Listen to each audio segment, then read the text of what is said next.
Thank you. Well, when I was asked to give the closing keynote, I thought, well, a closing keynote is always a difficult thing because everybody's been quite busy for several days. We've all had tons of technical talks, tons of discussions, and the brain tends to be somewhat overloaded, and now I'm supposed to give you an idea of what's ahead. And that is a difficult endeavor. I did some research and discovered that we have a very old and honorable tradition in our industry, if you will, which are predictions. So I picked some out, like this one, 1957. I have traveled the length and breadth of this country and talked with the best people, and I can assure you that data processing is a fad that won't last out the year. There's another one. There's no reason anyone would want a computer in their home. 1977. Well, given that these were smart people making these predictions, I do feel a little better now adding one of my own and then seeing how this will work out in the end. Let me begin by talking about what gave the main name to this keynote, which is GPLv3. It's almost there. And considering the fact that we heard so many things about how it was controversial, I would like to take a moment to point out what we did not hear, which is the fact that most of the changes that are in there were in fact uncontroversial. That for most of them, there was no problem, no big discussion. When it comes to the controversial changes, I believe that we are seeing essentially two main areas. One is software patents, which is our eternal, at least it seems that way right now, menace. I think Simon called it a zombie that keeps coming back here in Europe, and indeed, that is how it feels. And since we don't know whether that zombie will succeed in Europe, and we know that it exists in the US, we need to do something about it. So there is a controversy in software patents. Although the main controversy does not so much seem to be in what people want to achieve, but rather in how to actually achieve it. The main controversy is not about what you want to do, it's more about how exactly do you have to write it so it does do that. And that turns out to be not so trivial. But to be honest, I personally am fairly confident that all the people involved in GPLv3 will be able to find a solution to that issue. The second point has been labeled Digital Restrictions Management, DRM. Well, there is indeed a controversy here. Although a part of that controversy I have found to be based on misinformation. Because people come up, but why do you want to forbid DRM on, I don't know, music? Well, while we think that is a bad idea, that is not what GPLv3 is about. In fact, free software is defined by the four freedoms, and one of them means unlimited use for any purpose. So no matter how misled we might consider a certain purpose, it would go against our principles to forbid usage for certain purposes. So this is not what GPLv3 does. It does not say you cannot build a DRM system for music with the software. The clause in GPLv3 is much more specific and in a different area. It's about DRM on the software, which is generally implemented in hardware. Richard likes to call this a TiVoization, After the device that is sold in the US, it's much less known in Europe, the TiVo, which is a piece of hardware that people think they buy and they put in their homes to record TV programs from the net, or from air, but they get the data over the net. And in fact, the TiVo has software in there. It's based on the Linux kernel. The TiVo has software in there that says, I report back the viewing habits of the people who own me, or own me, to the company. Now, if somebody doesn't want to get spied upon, they could, in theory, take that software and modify it so it doesn't spy upon them anymore and run that instead. But in fact, that box does not allow this. It checks which software it is running, and it will only run the software that the company authorized to run on the hardware. So while you think you own the hardware, you actually don't, because you do not have the freedom to choose what you want to run on that hardware. And this is something that seems to be more and more common. We see indications that more people will be doing this in the future. And it goes against what we believe should be done, should be possible, should be allowed. We think people should have the freedom, if they buy a piece of hardware, to run the software that they want to run. We believe this is an important and fundamental freedom to have. And when you think just a couple of years into the future, when computers become more and more omnipresent, and we will have computers everywhere around us, even more than we do today, and we already have computers everywhere. At least that's how it seems. These computers control our lives, often down to very intimate details of our lives. Who should have the power to decide what these computers do? I believe it is the people that are actually affected by the computers and that believe that they own the computers. These people should be the ones to decide what is running in there. And I was discussing this earlier with Jeremy Ellison. You know, ultimately, in a country like the US, all it would take is just one big virus sweep that takes out part of the US economy for a while. You know, that creates one massive hit. And the climate would indeed be in a way that the US might legislate that you can only have DRM hardware. That every hardware that you sell must support this to, ensure that there can be no more virus damage. In Germany, there is a discussion about allowing the government to tap into every machine. Having a Trojan that installs itself on machines of people that might or might not have done criminal activity and spies upon them without them noticing. With that kind of climate, we indeed face the possibility that such hardware might be forced upon us, that there might not be a choice anymore at some point, which means we need to prevent this now. And that is what GPLv3 is about, or this clause in GPLv3, to prevent that kind of scenario. And I know that this is not uncontroversial. I know that some people in this community also think differently about that issue. But I personally believe that ultimately the reasons for having this protection are as wise and as far-sighted as some of the other clauses that were in GPLv2 when it was written and that were controversial then. The status of the GPLv3 right now is that we are having a slight delay. That is, in part, certainly owed to the deal between Microsoft and Novell that all of you, I guess, have been reading about, so I will not go into this in detail now.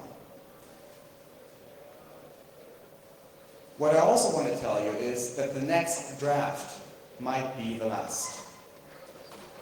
It's not clear whether it will be, but it could be. And if everything runs perfectly, it might be actually. So calculate in that this might be the last draft that's coming out. So in case you have not yet looked at it, I would urge you to take a look at this now, because if you want to comment, the time is running out. So you can participate at gplv3.fsf.org. That is where you should go, that is where you should look for the current drafts, that's where you should make your comments, and if you want to make comments, make them now, because the next draft might be the last one.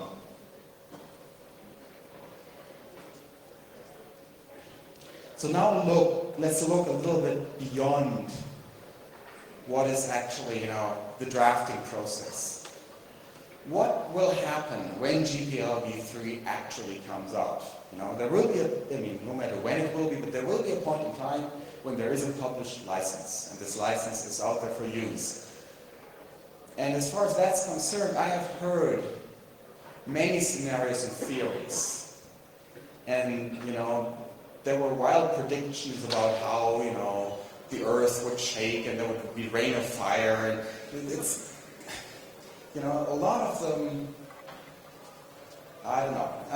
I have to say that there's always a problem. I love this quote, which is why I had to put it into this keynote somewhere, that in theory there is no difference between practice and theory, but in practice there is, which is Yogi Berra. And I love this quote so much that it's just, the wisdom in this, I think, is quite apparent. And in fact, what I believe, what my feeling for this is that what we will have is ultimately an adoption that will happen rather constructively and in several ways. I know there are people who would use the license immediately. Some people were even asking to use the drafts, which they shouldn't do, because the draft is not a license. So I know, and many of us have talked to people who would use GPLv3 immediately the moment it comes out. And some people will. The GNU project will do it for sure. Some people won't. Some people will wait and see how this works. If they see it works well, and I believe they will use it as well. And I believe over several ways, what we will see is an adoption of the GPLv3 that is much less noisy than the process of drafting. Because our community, face it, we like to argue. All of us have strong personalities, and we are not exactly a dumb community. In fact, some of the most brilliant minds I know are part of this community, and brilliant people like to argue. So yes, we like to argue, and argue we do. But this community is also rather pragmatic in various ways. And when the license is out there and it works and it does what we care about, people will use it. And that's what I'm extremely sure about. For companies, what I believe will happen is they will analyze the license. They will maybe wait a little moment, maybe do it immediately, but at some point they will analyze the license. They will see that it is solid and reasonable, and they will start using it in their own business interest. I think that's exactly what's going to happen. So no, I don't think we're going to have earthquakes and rain or fire, but what I do believe will happen is that the debate on legal issues will shift a little bit. It will probably not be so pronounced anymore, but it will shift more towards the structural, towards the question of legal maintainability. And when I talk about legal maintainability, I talk essentially about three main points, which is A, the ability to relicense. So the ability to actually update a license if necessary. I'm fairly certain that many of you will have heard the debate about whether or not one of the major projects in this community can or cannot change its license. I don't want to say anything about the fact whether or not that is possible, but what I want you to take from this is the fact that it is at times necessary to be able to make that decision and make it strongly and clearly and without question. Also, we need the ability to enforce our licenses. We have some projects that have been doing this incredibly successfully. Harald Welt of GPL Violations would be somebody to mention in this context. The license is an expressed will of the people writing the software, and it should be respected. And in fact, we need to find ways to make it more respected the more it gets abused. And with the value in free software and the unbelievable potential that is in the software that people in this room write and others around the world, people are tempted to abuse that. There's always somebody who is tempted to take something from the community and not adhere to its rules. And when that happens, we should be able to make sure that they play by the rules. When Simon Phipps says that they want to be stinking filthy rich with free software, fine. That is not the problem. As long as they play by the rules, everything is fine. And it's the same for everyone else. But we need them to respect the rules of the community, which are defined by our licenses. And projects should maintain a clear legal status. It should be clear that there is no copyright infringement, no patent issues on that code. Because otherwise what we see are attacks of the kind of scope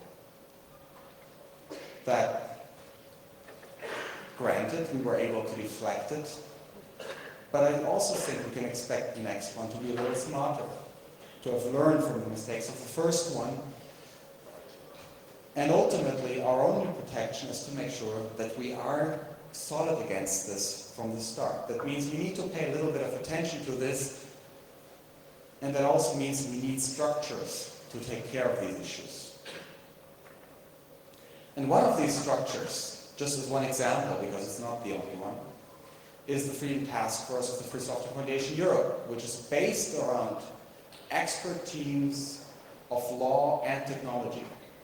Legal experts from around the world, together with technological experts, getting together to do this job. It's run by a full-time coordinator, Shane Copper. He's been giving a lightning talk yesterday about the Freedom Task Force. And its main areas of activity are license education, to make sure people understand the rules of our community, fiduciary services, helping to maintain a status where you know everything is clean and you can relicense if you have to, and license enforcement. That is what the Freedom Task Force does. Now, I think actually this is enough about law.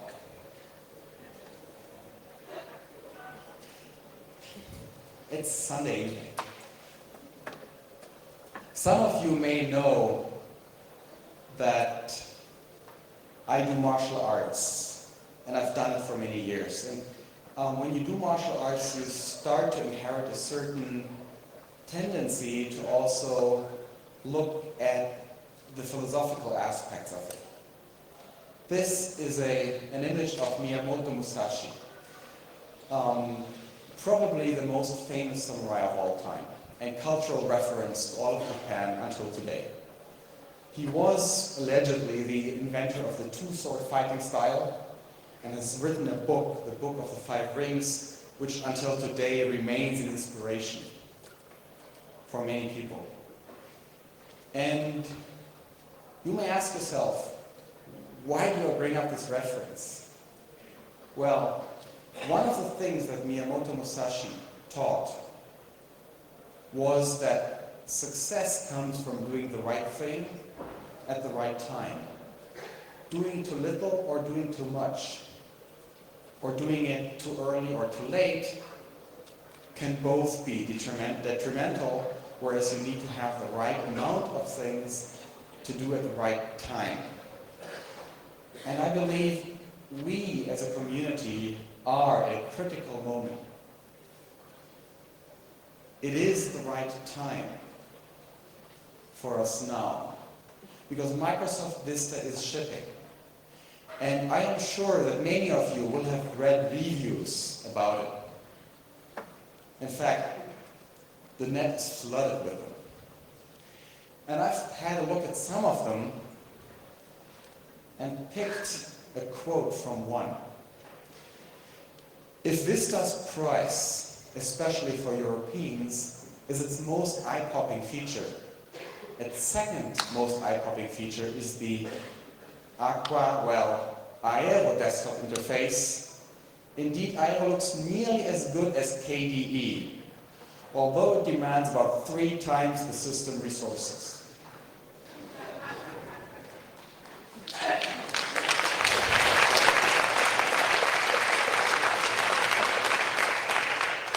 Think about this. I mean, KDE, one of our 2 main desktops. And this is a mainstream journalist saying that KDE kicks the hell out of Vista.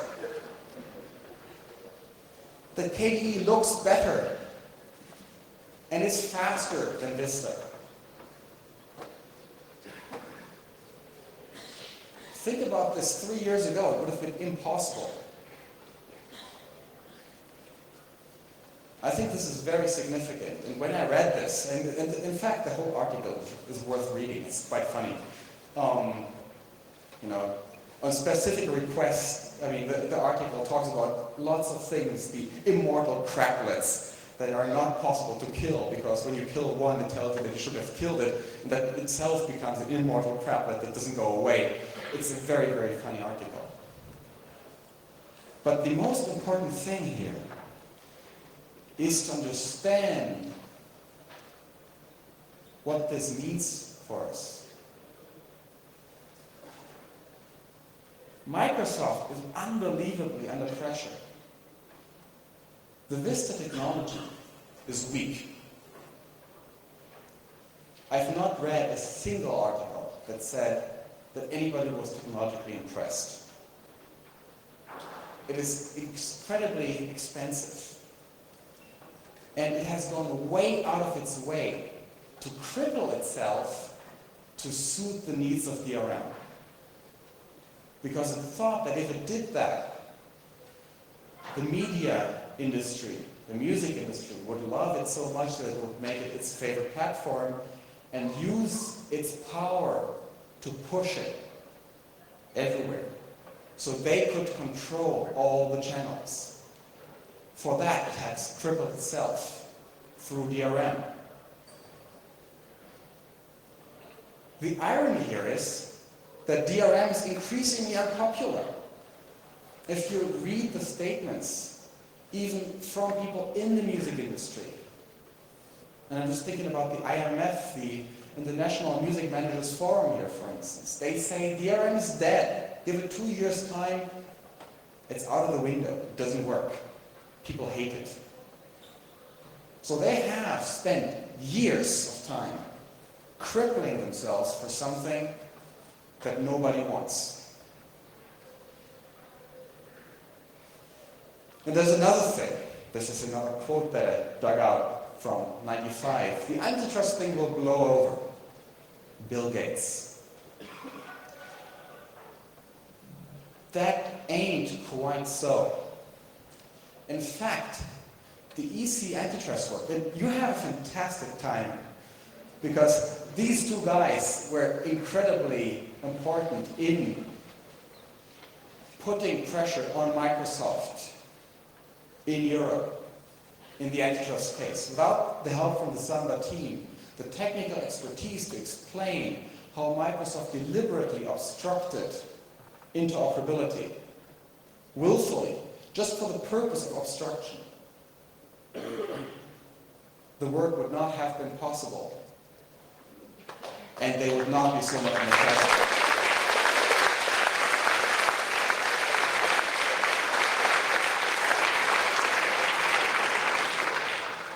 And that work is gaining momentum.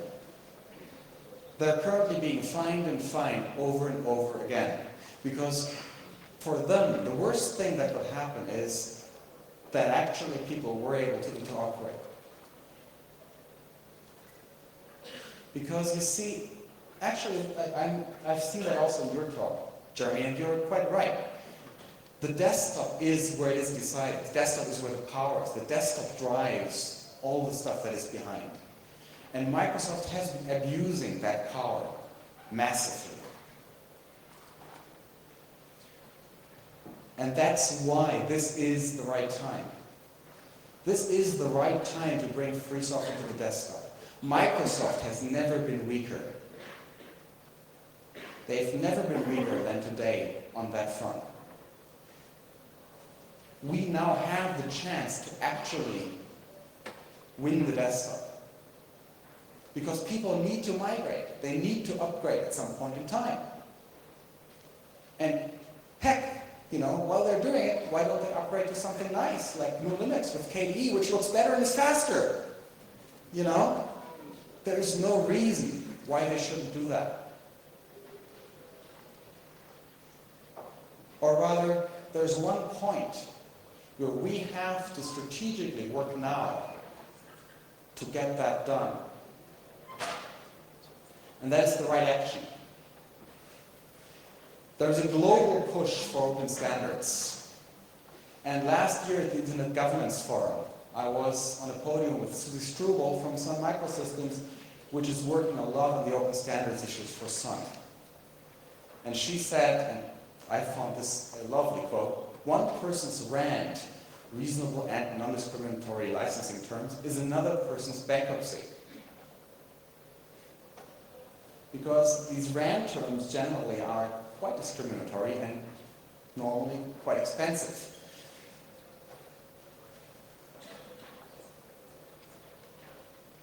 The situation we are in right now is that we have various standard definitions. We have various definitions of what actually is an open standard. Some of them by now are pretty good. There's a particular one that is not so bad that is here in Europe from the European Interoperability Framework, the EIF. That is not at all a bad definition. It may not be perfect, but it's not bad at all. In Denmark, we have another definition. It's not so bad. It's quite good, actually. And we see a convergence in interest and a coalition by now to make that definition something along these lines. It should be publicly documented and accessible so people can actually get to the specification. It should be freely implementable. There should be no strings to implement that open standard.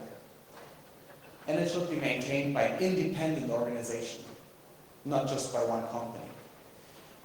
These are criteria that more or less are by now shared and accepted by a large part of industry, except Microsoft, essentially. And I believe that this is indeed what we can make the definition of an open standard. Personally, I would add one thing, which is a free software reference implementation. That is something that I would really like to see entered into this. Because we have, and I might once more bring back the Barrett quote here, we have seen that in theory, open standards depend on certain things, but we've also seen that in practice, it's not so easy to actually have an open standard that really interoperates. And in fact, that's why you have plug fests and occasions where you try to interoperate with each other to see where does it break. If you have a free software reference implementation, that process has helped a lot. So I think this is indeed a worthwhile thing. And in fact, Susie told me in a discussion that she wouldn't have a problem with that at all. That from Sun's perspective, that is not a problem.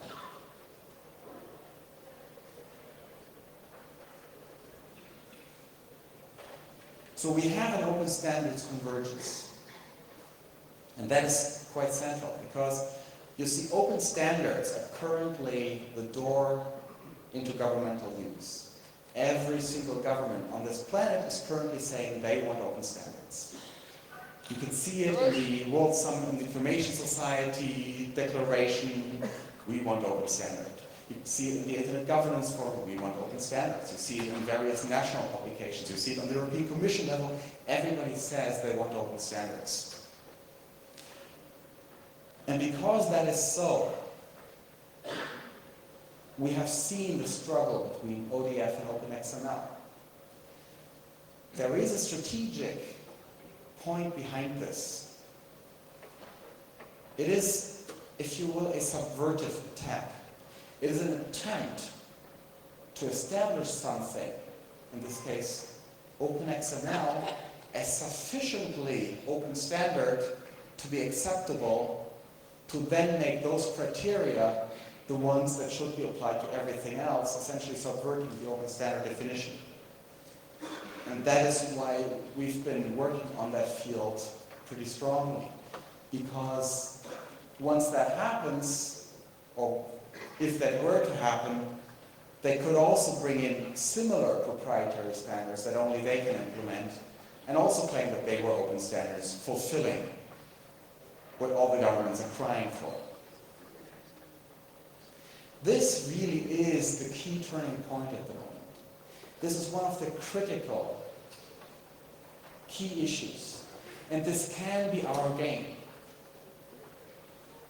I mean, free software is uniquely suited in many ways to interoperate.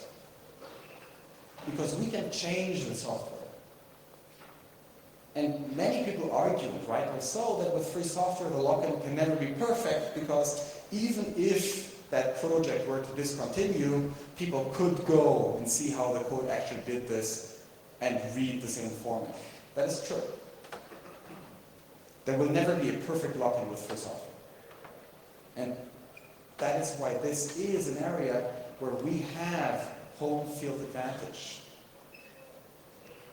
The Free Software Foundation Europe is working in various fora, together with others. I mean, at the Internet Governance Forum, we are part of the Dynamic Coalition on Open Standards, and we help that push and that conversion upon a definition that will work for us, that will help us as the free software community. But there's one thing that we as a community have to do, which is we have to become a little more aware of open standards ourselves. If there is an open standard for whatever your projects do, support it. Because once you do, that opens the door to massive adoption by governments. Once you take that step, there's almost no argument left against your projects. At that point, it becomes a pure economics game. If there's money in it, there are large companies that are willing to make money with this. This can be our game. And you see, this is a moment in time where we pick our quotes. And in fact, I mean, I have a feeling Bill Gates read different reviews than me, but this is one I found from 2 or 3 days ago, given to Reuters. I don't know what you mean. This has had incredible reception. The reviews have been fantastic. This is a big, big advance in the Windows platform. It's the world's most used piece of software. Overall, the reliability feedback has been well better than we expected.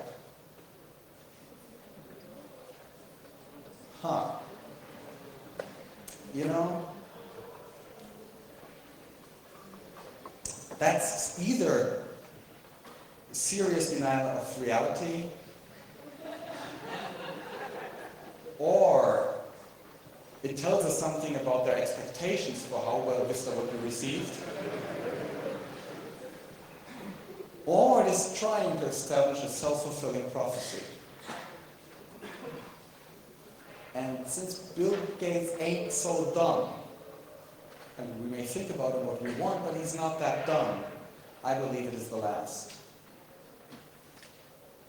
Which is why I offer you a second quote here. Sandwiched between Vista problems, antitrust issues, and the global push for open standards, Microsoft will increasingly lose the initiative. Free software will start to cut into the desktop monopoly from which Microsoft has previously exerted force to conquer neighboring markets. Eventually, Microsoft will be forced to fundamentally rethink its business model in favor of free software. Ultimately, I believe we are at a turning point, and ultimately I think we get to pick our crow. With all the things that are going on and the growth of this community, I think we are truly at a turning point, and we can choose which way we want to go. So we can make that choice this year, and I hope we will. Thank you very much.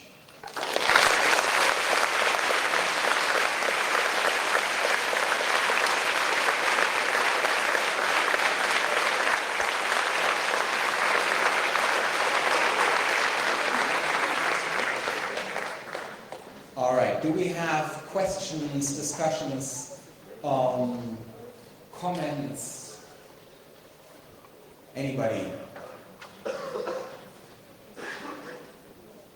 Ah, there.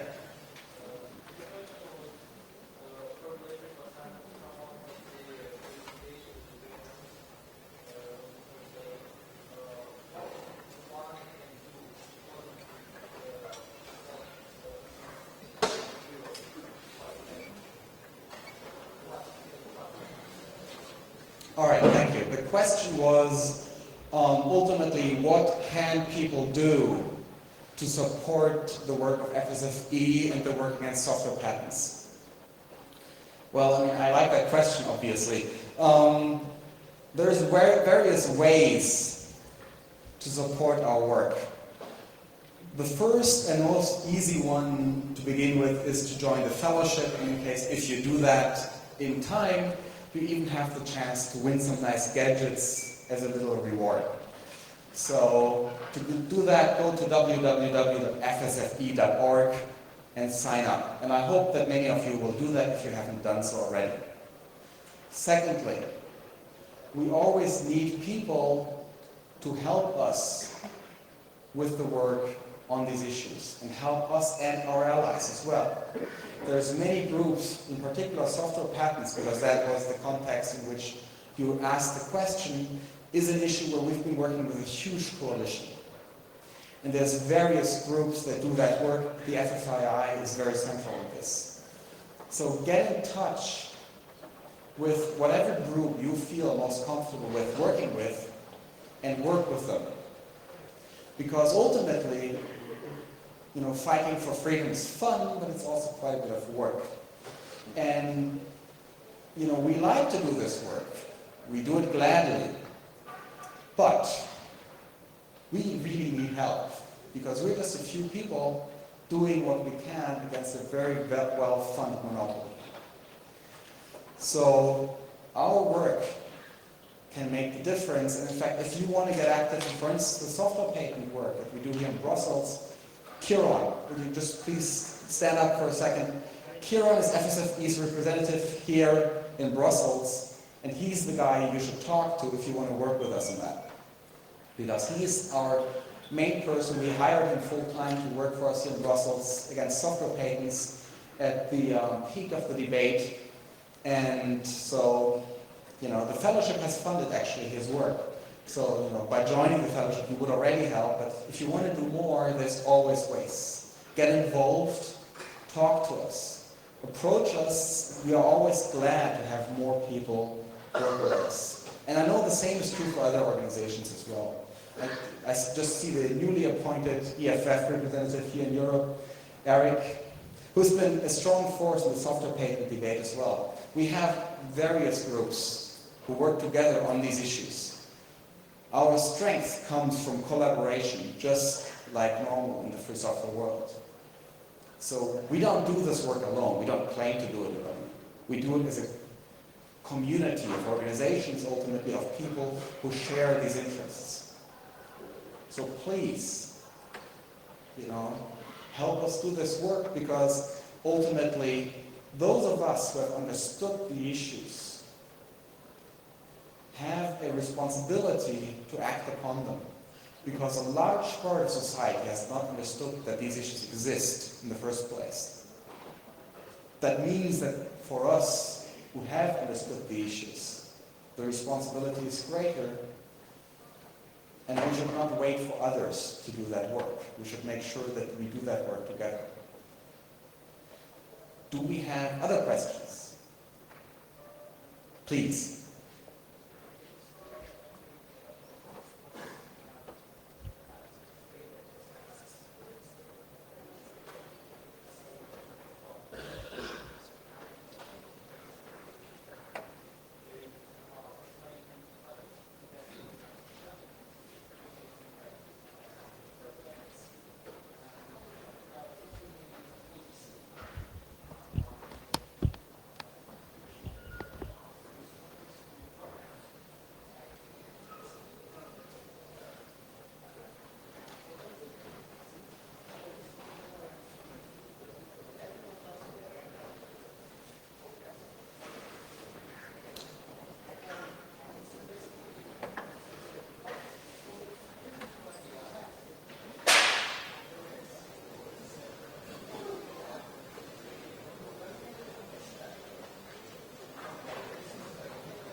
All right.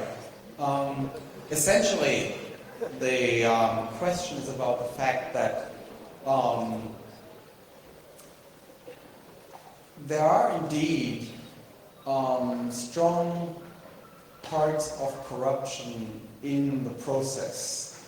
And in this case, particularly the UK were presented in the BBC with their very tight cooperation with Microsoft, which is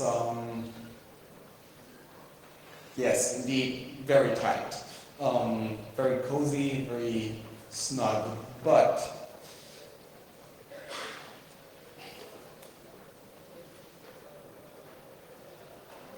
it gets increasingly harder to do these things without creating a public debate. And if there is no public debate that happens automatically, then we may have to create one. Public debates don't just arise, you can actually bring them about. And I believe in this case in particular, it is a very easy debate for us to have, because it should not be the role of any government or any public broadcaster to mandate the use of any certain operating system in any way. In particular, if that operating system is a convicted monopolist. I mean, in this case, you have a convicted monopolist tracked down the Commission, prosecuted by the European Commission, and you want to force people to use their software.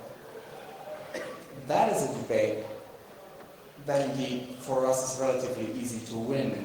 And the outcome of that debate and the position with which you can always win that debate, even against the most die-hard conservative politicians, is to say, we don't want to force you to use something else. What we want is a system that everybody can use equally well, and then you always end up at the open standard issue again.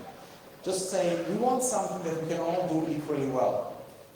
We don't even need to force them to use free software, because once they do everything equally well, we are in a situation where we can say, look, you can choose this or that. You have the freedom of choice. With open standards, you can suddenly say, oh, we can replace that part of the system by another piece of software. And then, seriously, who in their right mind would choose anything but free software once they have understood the issues? Open standards can help us to overcome the lock-in effect that is currently keeping quite a few people trapped. And that is indeed what we should do. I've seen another question there, yes.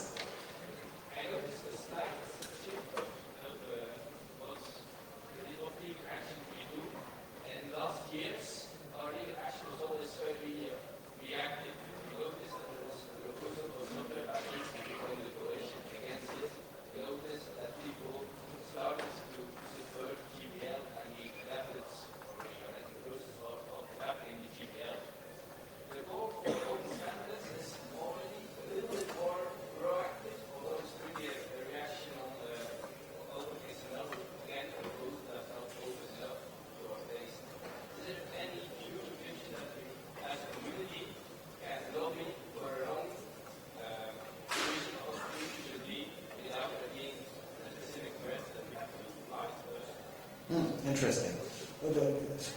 Just to repeat the question, it was about whether or not we can adopt a more proactive approach instead of a reactive one, as we've done with so many issues, including, for instance, software patents and so on. Yes, I actually completely agree with you, and this is something that occurred to me a couple of years ago as well, that we need to be more proactive on the issue. Although we've actually been working on open standards before OpenXML became an issue. So this was something where we proacted because we understood that this was something where we could make a turning point. But, in fact, I know several others in this room have as well. I know Andres Segat has been working on open standards for a long, long time. So yes, I completely share your feeling about this issue. And indeed, I think Musashi would also tell us that always just defending, always just being reacting to another attack is not exactly wise. Should we tell people about freedom and our vision for how that future should look? Yes. And we've been doing that. We've been doing that for years. In fact, we've been doing it so much that some people told us, why are you repeating that message so often? But ultimately, we think the message still has not got far enough. I mean, in this community, certainly, everybody has at some point heard what we had to say about free software and software freedom and how we think that future should look. But I am realistic enough to understand that that is not true for everybody. That there are people outside this room that have never heard this.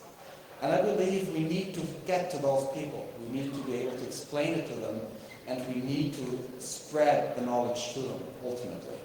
And yes, I believe that this is one of the most important things that we can do, which is why Free Software Foundation Europe actually is one of its core activities and identifying criteria has had the long-term creation of awareness, of bringing knowledge outside this group that has this knowledge and making sure that others understand it.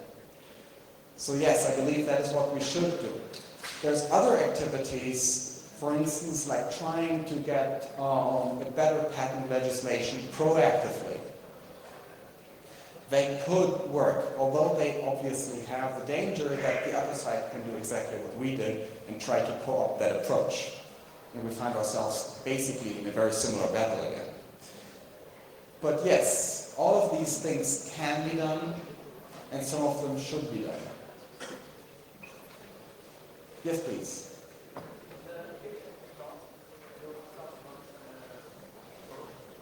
Uh-huh.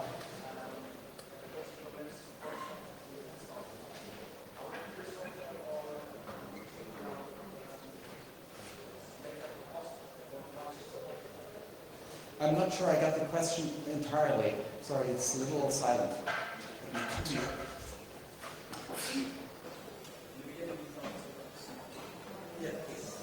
At the beginning of the talk, you talked about the default device, which doesn't permit other software to be installed on it.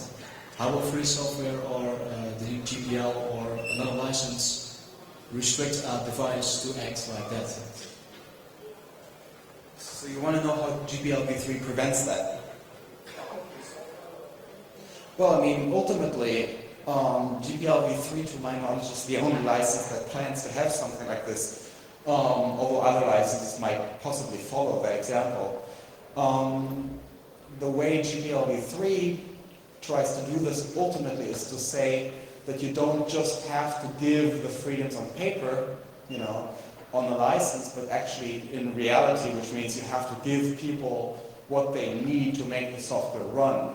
If you create your device in a way that it has those restrictions, that it will only run certain software, then for the people who get that device with GPLv3 software, you will also have to give them whatever they need to make it run.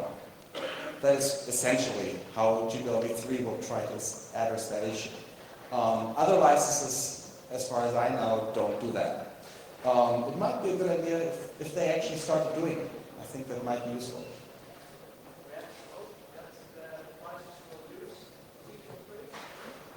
Well, yeah, I mean, obviously, if you are still free to build whatever device you want and write a piece of proprietary software and stuff it in there.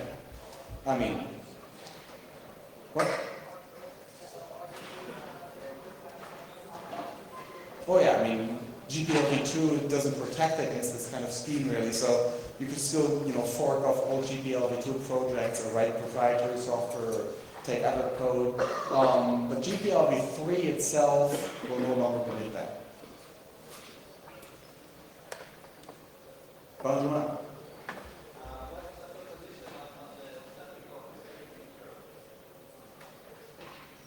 Sorry, can you say louder?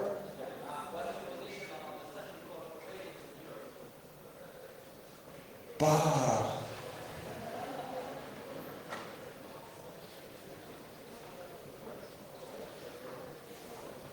That's a really tricky question. What's the position of the Central Court for patents in Europe?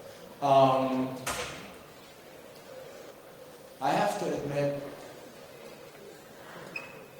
that that's a question that's currently beyond me, because so many things would depend on how exactly it's done, that in the end, I mean, the problem right now is if you have a European patent, you can't invalidate it in the same way that you can get it. You have to squash it, all the countries individually, ultimately, to get rid of it. If a central court allowed us to squash that centrally, as we can get them centrally, that would be a good thing. The problem, though, is how will it be implemented and who will control it? I mean, it all comes down not so much about how we have the structure, whether or not the central one is fine or not. The question is how exactly it works. I mean, even the European Patent Office might work if it stayed out of software to begin with, and also if it had a controlling instance that actually controlled it and could hold it responsible, which it doesn't, and that's the big problem. So it's more a structural issue of how you implement this, I believe, than whether or not that structure exists. I think you have to talk ultimately about the details to really know whether I'm pro or against. I'd be for a method to get rid of patents quickly and effectively if they're in the area of software. That would be very good. But if that method is so flawed that it doesn't work, then I'd be against it, because we'd be worse off than before, because it would seem like there's a way to get rid of them when there really is none. And that would really only make our position worse. Therefore, the answer would be it depends. Yes, please.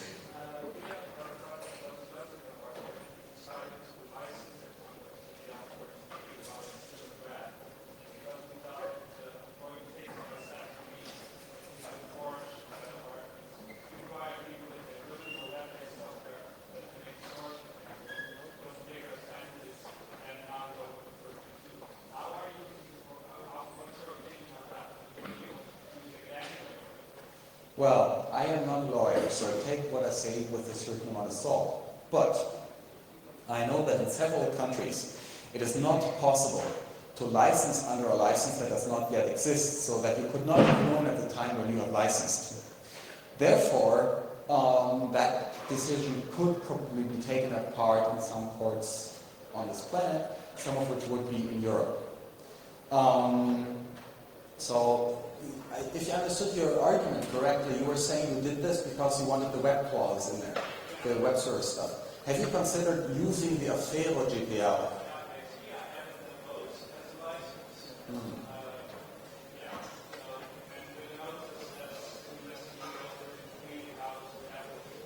Okay, so you've licensed it under a FEVO GPL saying that the automatic upgrade would be GPLv3, essentially, if I understand what you did.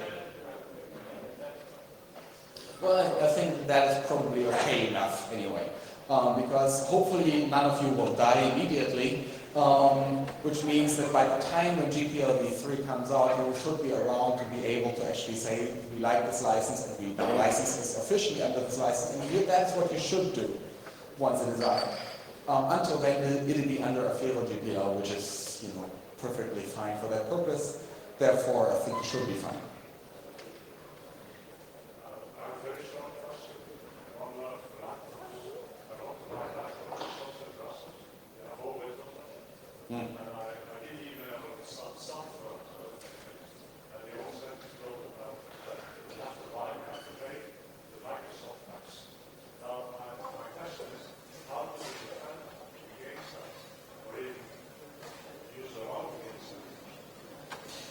Yes, this is a very common, and I know that you probably have an answer to this, and I will just bring it to you just after a short comment.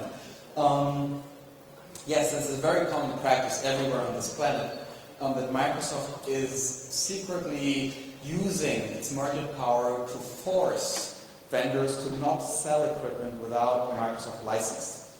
The big problem being that while they will tell you this in private, if they trust you enough, they would never say so in public, just like any other victim of blackmail is afraid of the public.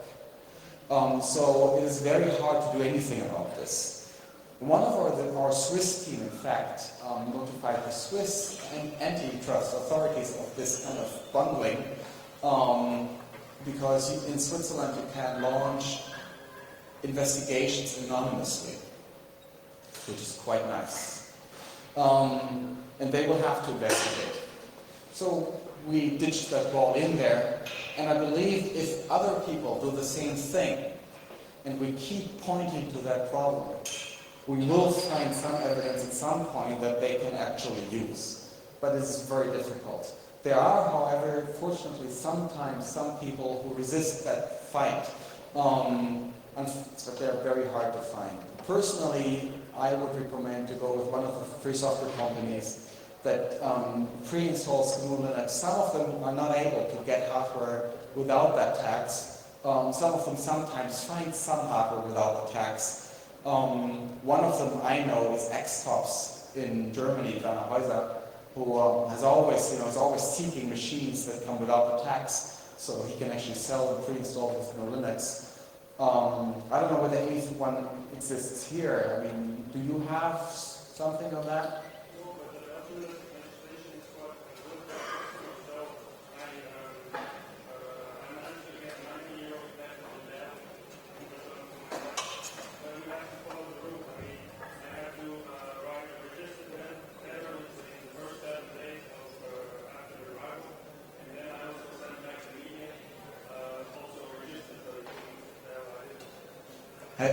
Did you document how exactly you did it?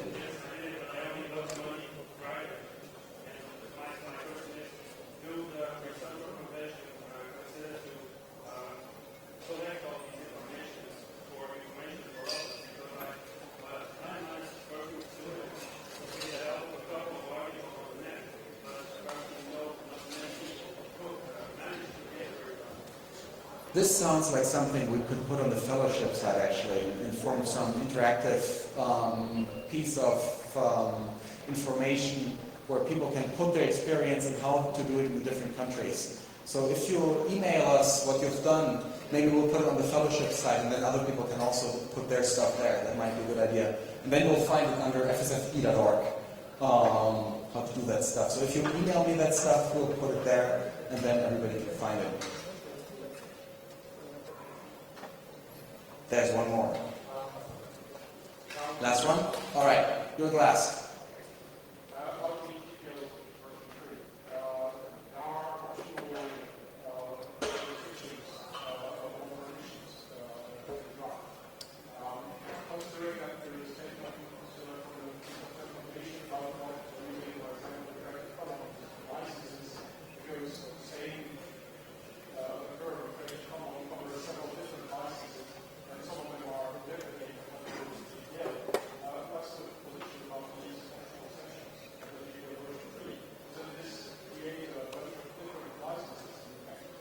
Well, the question was about GPLv3 and the additional clauses that you can't put in there, and the question of whether that would create a similar problem as we see with Creative Commons, or rather, saying this is under Creative Commons licensing, because that is also a bunch of very different licenses.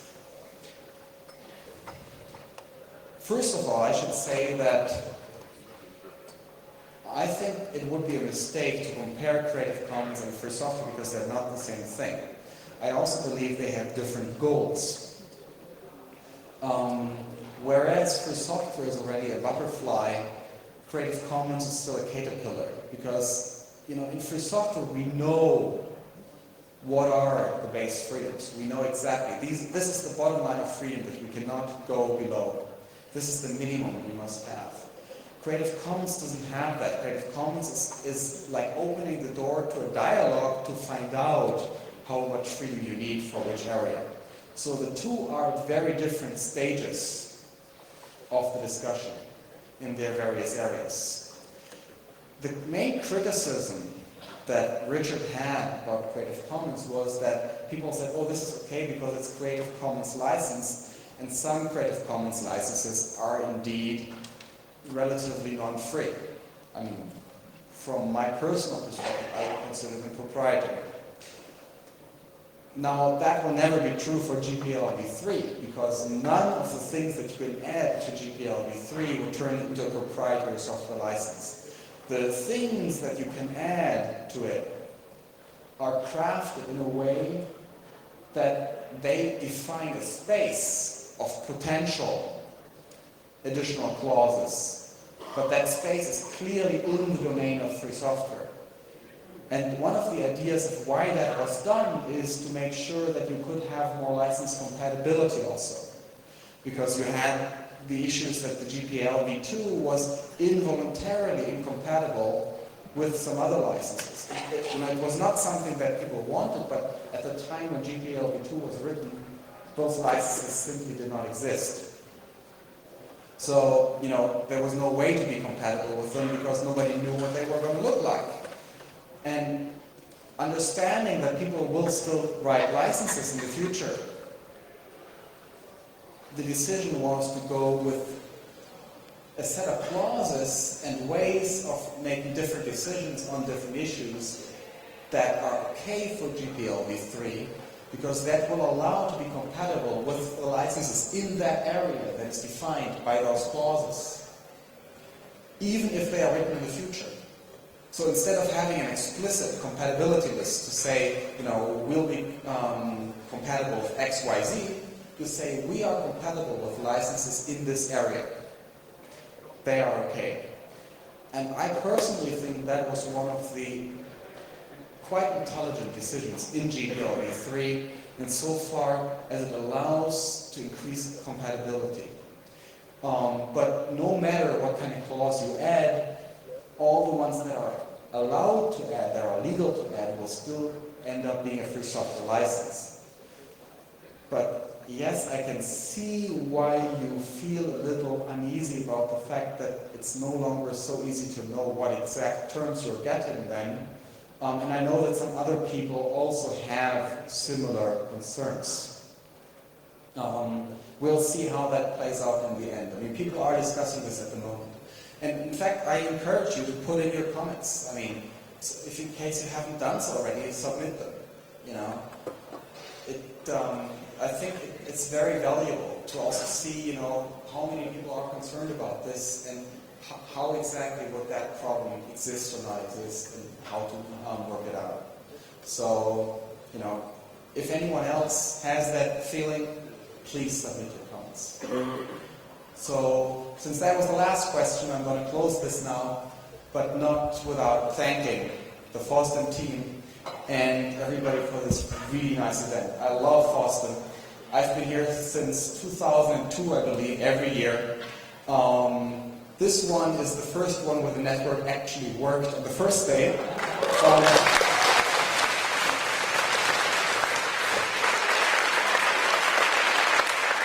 I think we're doing a good job. Thank you very much. Thank you.